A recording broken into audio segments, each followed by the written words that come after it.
Hi dear student, पिछले video में हमने effect of potential on the photo current यानी फोटो करंट पे पोटेंशियल डिफरेंस का इफेक्ट कैसा होता है यह हमने डिस्कस किया था। और उसमें हमने फोटो करंट और स्टॉपिंग पोटेंशियल का भी कंसेप्ट हमने देखा था। और at the photo current is completely stop, that is the maximum energetic electron, that is more energetic electron which is repelled by the collector plate. At that potential the photocurrent becomes zero. This potential is called as the stopping potential, cutoff potential or retarding potential. Okay, तो आज जो हमारा जो observation है वो observation है frequency से related. Okay, यानी फ्रीक्वेंसी से रिलेटेड तो हमें पता है, लेकिन काइनेटिक एनर्जी और फ्रीक्वेंसी का रिलेशन कैसा है। फ्रीक्वेंसी का ऑब्जर्वेशन हमने पहले दिखा है। If the frequency of the incident radiation is greater than the threshold frequency, that is the cut off frequency, then and only then the emission of electron possible. ये तो हमने पहले दिखा है। लेकिन आज हम जो ऑब्जर्वेशन जो डिस्कस करने वाले हैं वो है मैक्सिमम काइनेटिक एनर्जी का concept. It is related to maximum kinetic energy. Okay, तो हमें पता है डियर स्टूडेंट, अगर frequency of incident radiation is equal to the mu zero, frequency of incident radiation की अगर म्यू जीरो से अगर मैच भी करे फिर भी फोटो इलेक्ट्रॉन का इमिशन नहीं होता है। That is at the mu equal to mu zero, at the mu equal to mu zero, that is the frequency of incident radiation is equal to the threshold frequency, that is the no emission of photoelectron, no emission of photoelectron, no emission of photo electron. यानी अगर frequency, अगर हम incident light फोटोमेटल पे incident करते हैं तो immediately photo electrons emitted होगा क्या, जब तक उसकी frequency of incident radiation is match with the threshold frequency, तब तक फोटो इलेक्ट्रॉन का इमिशन प्रोसेस भी स्टार्ट नहीं होगा। और जैसे ही frequency of incident radiation is match with the threshold frequency, इसका स्टार्ट प्रोसेसिंग स्टार्ट हो रहा है, इलेक्ट्रॉन इमिटेड नहीं होते हैं। और when mu is greater than mu zero, the emission of electron possible. यानी mu equal to mu zero पे no emission of photo electron, यानी काइनेटिक एनर्जी जो इलेक्ट्रॉन इमिटेड ही नहीं होते हैं, mu equal to mu zero पे photo electron emitted नहीं होते हैं। It does not possess the any energy, any kinetic energy. यानी जो मैक्सिमम जो काइनेटिक एनर्जी की जो वैल्यू रहेगी that is equal to zero, that is equal to zero. Emission नहीं होता है, इलेक्ट्रॉन इमिटेड नहीं होते, तो it does not possess the any velocity, it does not possess the any speed and it does not attracted towards the collector potential, उसको हम anode potential भी कहते हैं। इमिटर को हम कैथोड प्लेट भी कहते हैं, कलेक्टर को हम एनोड प्लेट भी कहते हैं। ओके, तो इससे हमें क्या इंडिकेट्स होता है डियर स्टूडेंट, कि जो काइनेटिक एनर्जी का जो रिलेशन है फ्रीक्वेंसी से, वो रिलेशन कैसा रहेगा। अगर frequency greater than mu zero होगा तो इलेक्ट्रॉन का इमिशन होगा, यानी electron possesses the maximum kinetic energy and it is attracted towards the collector plate. It is attracted towards the collector plate. And maximum kinetic energy is depends upon the frequency. Okay. अगर strong intensity का light अगर हम incident करते हैं फोटोमेटल plate पे, और लो intensity का light अगर हम फोटोमेटल पे क्या करते हैं, इंसिडेंट करते हैं, वही मेटल है, मेटल हमने चेंज नहीं किया है, मेटल वही है, लेकिन स्ट्रॉन्ग इंटेंसिटी का लाइट और लार्ज इंटेंसिटी का लाइट, मानो ये है सोडियम मेटल। ओके, ये सोडियम मेटल है, ये सोडियम मेटल है। ओके, इस पे हम स्ट्रॉन्ग इंटेंसिटी का लाइट इंसिडेंट कर रहे हैं, ये होगा स्ट्रॉन्ग इंसिडेंट लाइट। ये क्या होगा? Strong incident light. ओके, तो मैक्सिमम जो काइनेटिक एनर्जी जो है, मैक्सिमम जो काइनेटिक एनर्जी जो है वो मैच होती है, सपोज वो जो फ्रीक्वेंसी रहेगी वो हम 10 to the power 4 into 10 to the power 14 hertz पे इमिटेड हो रहे हैं, ऐसा देखते हैं। That is mu is greater than mu zero, यानी 4 into 10 to the power 14 hertz पे सोडियम मेटल से इलेक्ट्रॉन का क्या हो रहा है? इमिशन होता है। That is the electron emitted, electron emitted, electron emitted from the sodium metal. Strong intensity है। यानी सेकंड इंटेंसिटी मेटल वही है, मेटल सोडियम मेटल ही है, मेटल सोडियम है। ओके, मेटल सोडियम है। इंटेंसिटी हम चेंज करते हैं, इंटेंसिटी हम लो इंटेंसिटी लेते हैं, लो इंटेंसिटी सोर्स। ये स्ट्रॉन्ग इंटेंसिटी सोर्स है dear student, this is the source. Okay, और ये है low intensity source, low intensity source. ये क्या है? Low intensity source. Low intensity source हमने सोडियम मेटल पे क्या क्या इंसिडेंट किया? लो इंटेंसिटी का सोर्स हमने सोडियम मेटल पे इंसिडेंट किया। पहले स्ट्रॉन्ग इंटेंसिटी का सोर्स हमने मेटल पे इंसिडेंट किया था, तो फ्रीक्वेंसी का जो था दैट इज वैल्यू कितनी थी? 4 into 10 to the power 14 hertz, मानो हम ऐसा अज्यूम करते हैं। ओके, तो लो इंटेंसिटी का सोर्स अगर हम यूज करते हैं तो हमको वही फ्रीक्वेंसी मिलेंगी क्या? इलेक्ट्रॉन को इमिटेड होने के लिए वही फ्रीक्वेंसी मिलेंगी क्या? Yes, it is observe the same frequency for low intensity source, it is और same frequency for low intensity source. यानी मेटल वही है, यानी इंटेंसिटी का और फोटो इलेक्ट्रॉन का इमिशन पे यानी मैक्सिमम काइनेटिक एनर्जी जो है वो सिर्फ फ्रीक्वेंसी पे रिलेटेड है। It is independent upon the intensity. Same frequency, low intensity भी यूज की तो सेम फ्रीक्वेंसी सोडियम मेटल के लिए वही फ्रीक्वेंसी रहेगी जो स्ट्रॉन्ग इंटेंसिटी के लिए रही।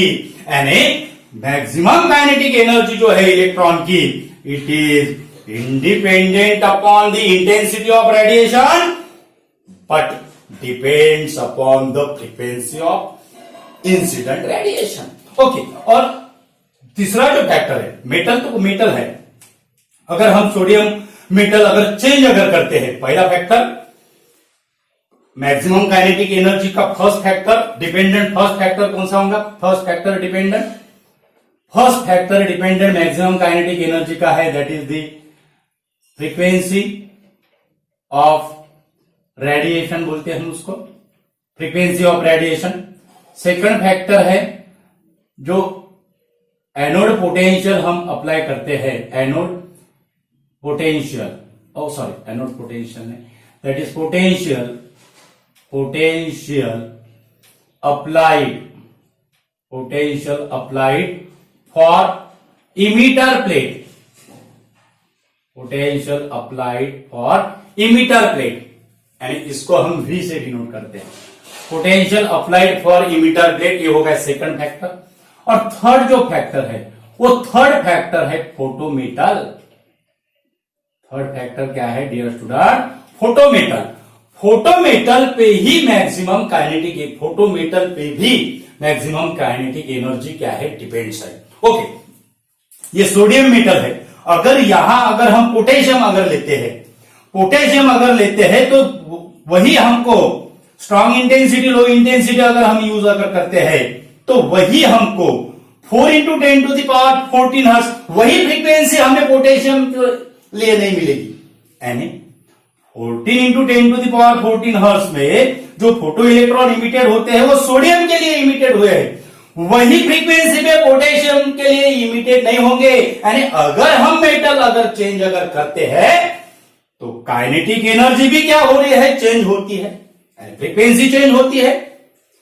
ओके, यानी हमने पहले कहा है कि थ्रेशोल्ड जो फ्रीक्वेंसी है it is the characteristic frequency and it is different for different metal, it is different for different metal. And जो frequency of incident radiation threshold frequency difference है तो इंसिडेंट फ्रीक्वेंसी को वो थ्रेशोल्ड फ्रीक्वेंसी का matching करना है। यानी sodium के लिए अगर थ्रेशोल्ड फ्रीक्वेंसी डिफरेंट है तो इंसिडेंट रेडिएशन को जो है, इंसिडेंट रेडिएशन के फ्रीक्वेंसी को वो फ्रीक्वेंसी से मैच करना है। पोटेशियम के इंसिडेंट फ्रीक्वेंसी को उसके जो मेटल को जो थ्रेशोल्ड फ्रीक्वेंसी जो यूज करते हैं उससे मैच करना है। यानी जो मैक्सिमम जो काइनेटिक एनर्जी है, अगर मेटल अगर चेंज अगर करते हैं तो इट इज ऑल्सो चेंजेस। और फोर्थ जो है डिपेंडेंट फैक्टर है, इंडिपेंडेंट फैक्टर है, it is an equal maximum kinetic energy, it is independent upon intensity of radiation. It is independent upon the intensity of radiation. लेकिन एक बात ध्यान में रखना डियर स्टूडेंट, स्ट्रॉन्ग इंटेंसिटी पे मोर फोटो इलेक्ट्रॉन्स इमिटेड होते हैं और लो इंटेंसिटी सोर्स पे स्मॉल फोटो इलेक्ट्रॉन्स क्या हो गए, small number of photo electrons क्या हो गए, इमिटेड हो गए, क्योंकि इंटेंसिटी स्ट्रांग है यानी इसमें नंबर ऑफ फोटॉन्स क्या है, ज्यादा है, और लो इंटेंसिटी है यानी फोटॉन्स की जो नंबर है इसमें क्या है, कम है। यानी इंटेंसिटी पे मैक्सिमम काइनेटिक एनर्जी इंडिपेंडेंट है, लेकिन जो नंबर ऑफ इलेक्ट्रॉन जो फोटो इलेक्ट्रॉन जो इमिटेड हो रहे हैं उसका जो नंबर है इमिटेड पर second, it is depends upon the intensity, it is depends upon the intensity. Okay, ये हो गया हमारा मैक्सिमम काइनेटिक एनर्जी का और फ्रीक्वेंसी का। यानी पर्टिकुलर मेटल के लिए फ्रीक्वेंसी रिमेन कांस्टेंट रहेंगी तो kinetic energy is same for that frequency, maximum kinetic energy is same for that frequency. Okay, तो maximum kinetic energy is related to frequency, it is same, frequency same, maximum kinetic energy same for that metal. Okay, और जो next जो हमारा जो observation है वो observation dear student, हमने effect of potential difference देखा था फोटो करंट पे, उसमें हमने इंटेंसिटी ऑफ रेडिएशन क्या रखा था, कांस्टेंट रखा था। अब हम उसमें हमने इंटेंसिटी ऑफ रेडिएशन क्या किया था, वेरीज किया था, और फ्रीक्वेंसी ऑफ इंसिडेंट रेडिएशन को क्या रखा था, कांस्टेंट रखा था। अब हम फ्रीक्वेंसी ऑफ इंसिडेंट रेडिएशन को वेरीज करेंगे और इंटेंसिटी को हम क्या रखेंगे, कांस्टेंट रखेंगे। ओके, तो हमें ऑब्जर्वेशन कैसा होगा, if the frequency of incident radiation varies and keeping the intensity of radiation constant, we get the constant maximum value of a current, constant maximum value of a current। वो current को हम क्या कहते हैं, saturation current कहते हैं। वो current को हम क्या कहते हैं, सैचुरेशन करंट कहते हैं। और वे सैचुरेशन करंट यानी it is the constant value, it is the maximum value of constant current, उसको हम क्या कहते हैं, सैचुरेशन करंट कहते हैं। ओके, आफ्टर दैट अब यहां पे देखो डियर स्टूडेंट, एक बहुत इंपॉर्टेंट बात है, यहां पे देखो ये पोटेंशियल है, ये जो एक्सिस है ये पोटेंशियल की एक्सिस है। पोटेंशियल अगर जीरो भी अगर रहा, यानी जो हम पोटेंशियल अप्लाई कर रहे हैं उसकी अगर वैल्यू जीरो अगर रही, फिर भी हमें फाइनाइट वैल्यू का फोटो करंट मिल रहा है, हमें फाइनाइट वैल्यू का फोटो करंट मिल रहा है। यानी अब तक हम क्या समझते थे, अगर हम पोटेंशियल अप्लाई करते तो भी हमें क्या मिलेगा, फोटो करंट मिलेगा। लेकिन ये ग्राफ पर से और पिछले ग्राफ पर से भी एनोड पोटेंशियल, यानी उसको हम क्या कहते हैं, पोटेंशियल, एक्सेलरेटिंग पोटेंशियल की वैल्यू अगर जीरो अगर रही, फिर भी हमें क्या मिल रहा है डियर स्टूडेंट, फाइनाइट वैल्यू का इलेक्ट्रिक करंट मिल रहा है। यहां पे दिख रहा है जीरो से ये करंट जीरो हो रहा है क्या, फोटो करंट की वैल्यू यहां पे मैच हो रही है क्या, ये जो ग्राफ है यहां आ रहा है क्या, नहीं, we get the finite value of photo current. ये कब पॉसिबल रहेगा, ये कब पॉसिबल रहेगा, जब इलेक्ट्रॉन को इनिशियल काइनेटिक एनर्जी पजेस करेंगे, इलेक्ट्रॉन क्या करेंगे, इनिशियल काइनेटिक एनर्जी पजेस करेंगे, फिर तभी ये क्या है, पॉसिबल है। क्योंकि एनोड को तो हमने जीरो पोटेंशियल अप्लाई किया, यानी इलेक्ट्रॉन एनोड के लिए, एनोड की तरफ अट्रैक्ट ही नहीं हो रहे हैं। फिर भी हमें जीरो पोटेंशियल अप्लाइड के इसमें भी हमें फोटो करंट मिल रहा है। ये कैसा पॉसिबल है? That is the photo electrons और electron is possess the initial kinetic energy and stopping potential क्या है डियर स्टूडेंट? स्टॉपिंग पोटेंशियल ऐसा पोटेंशियल है क्या ये पोटेंशियल पे even though the electron possess the maximum kinetic energy, even though the electron possess the maximum kinetic energy, that is the photo current is become zero. Maximum kinetic energy का भी electron अगर रहा फिर भी stopping potential पे क्या होता है? फोटो करंट की वैल्यू क्या होती है? जीरो होती है। ओके, और अब फ्रीक्वेंसी का क्या रिलेशन है? If the frequency is increases, frequency अगर हम बढ़ा रहे हैं तो हमें स्टॉपिंग पोटेंशियल की वैल्यू, जैसे इंटेंसिटी को हमने वेरीज किया था तो स्टॉपिंग पोटेंशियल की वैल्यू हमें सेम मिली थी, लेकिन यहां फ्रीक्वेंसी अगर हम इंक्रीज अगर करते हैं तो हमें स्टॉपिंग पोटेंशियल की वैल्यू डिफरेंट मिलती है। स्टॉपिंग पोटेंशियल की वैल्यू हमें डिफरेंट मिलती है। यानी जैसी डिफरेंट मेटल के लिए डिफरेंट थ्रेशोल्ड फ्रीक्वेंसी है, डिफरेंट मैक्सिमम काइनेटिक एनर्जी है, वैसा ही मेटल के लिए डिफरेंट मेटल के लिए स्टॉपिंग पोटेंशियल की वैल्यू भी क्या रहेगी? डिफरेंट रहेगी। It is not same for all the metal. It is not same for all the metal. And frequency बढ़ा रहे हैं तो स्टॉपिंग पोटेंशियल क्या हो रहा है? निगेटिवली इंक्रीजेस होता है। क्या होता है? निगेटिवली इंक्रीजेस होता है। और अगर हम फ्रीक्वेंसी डिक्रीज करते हैं, पहले फ्रीक्वेंसी बढ़ा रहे हैं, अब हम फ्रीक्वेंसी डिक्रीज करते हैं। अब जब फ्रीक्वेंसी की वैल्यू अगर थ्रेशोल्ड फ्रीक्वेंसी से अगर मैच अगर हो गई, फ्रीक्वेंसी इंक्रीज किया, स्टॉपिंग पोटेंशियल इंक्रीज हो रहा है निगेटिवली, रिवर्स डायरेक्शन में, रिटार्डिंग पोटेंशियल कहते हैं। अब हम फ्रीक्वेंसी को डिक्रीज करते हुए थ्रेशोल्ड फ्रीक्वेंसी को अगर उसकी वैल्यू अगर मैच अगर की तो स्टॉपिंग पोटेंशियल की value that is equal to zero.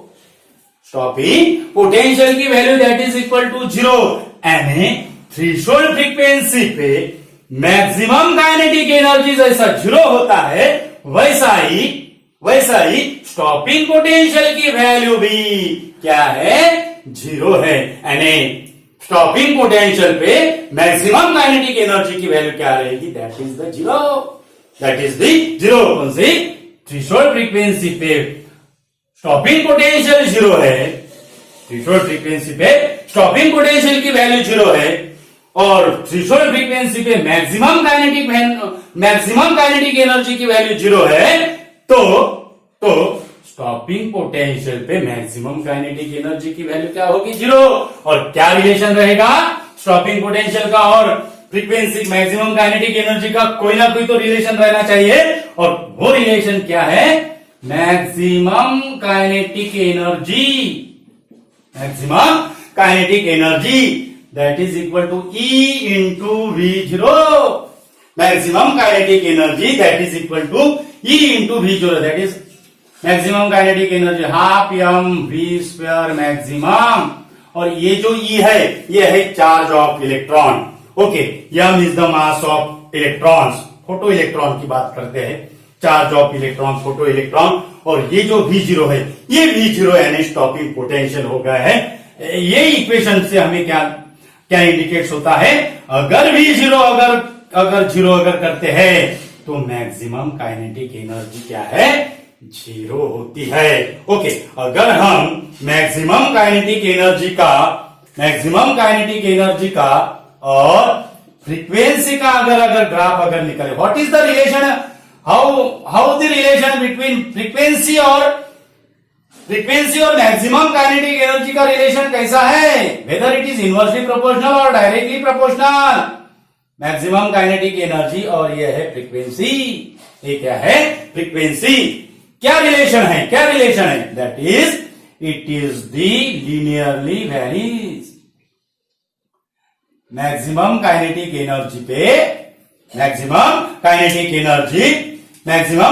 Energy maximum kinetic energy is linearly varies with the frequency. Maximum kinetic energy is linearly varies with the frequency, और ये जो वैल्यू है it is the mu zero, it is the mu zero.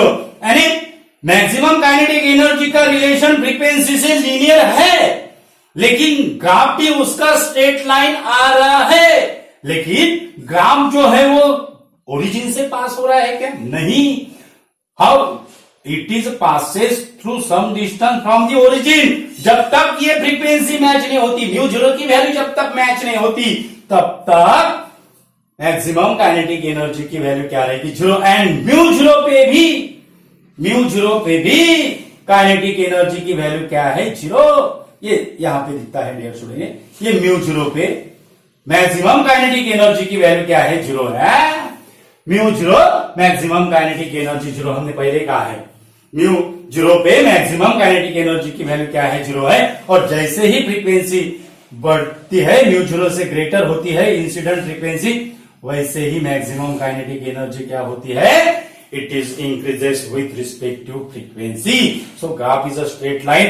It is a linear relation with frequency, but it is not passes through the origin. It is not passes through the origin. और ये graph का हमने explanation किया है। यानी frequency अगर हम बढ़ाते हैं तो ट्रॉपिंग पोटेंशियल की वैल्यू भी बढ़ती है, लेकिन saturation current is remain same. Saturation current is remain same. Okay, तो हम अभी तक क्या देखा है? Frequency of incident radiation is greater then the threshold frequency for every metal. Every metal के लिए, कौन सा भी मेटल